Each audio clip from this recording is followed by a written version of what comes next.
alternative ways for President Trump's administration to scrounge together money to construct more of their bollard-style fencing at the United States-Mexico border may amount to less than $600 million. On Tuesday, White House Press Secretary Sarah Huckabee Sanders said the administration was looking to specific pots of money to fund the bollard fencing that the Department of Homeland Security, DHS, has been constructing in San Diego, California, Calexico, California, El Paso, Texas, and in Santa Teresa, New Mexico. As Breitbart News political editor Matt Boyle notes, Huckabee and the Trump administration have provided no details as to where such funding would come from.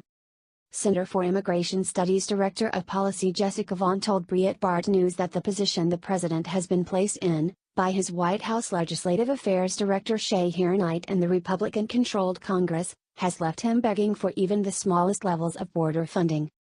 The president has to beg Congress for money for a basic function of government that's critical to our national security and that Americans want to see happen, Vaughn said.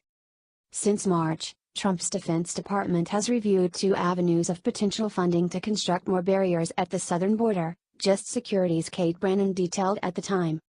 One of those alternative funding routes is using the Defense Department's more than $500 million that has been appropriated for counter-narcotics programs. The additional second route is tapping into the Defense Department's MILCON funding, where about $50 million can be used to construct barriers at the border without congressional approval. Between these two routes through the Defense Department, this would get Trump less than $600 million to fund bollard fencing projects in the new year. To put that into perspective, the most recent cost of the administration's El Paso bollard fencing project is $22 million to replace 4 miles of existing barriers. At this rate, the roughly $550 million that Trump could get from the Defense Department may deliver 100 miles of new border construction projects in the new year.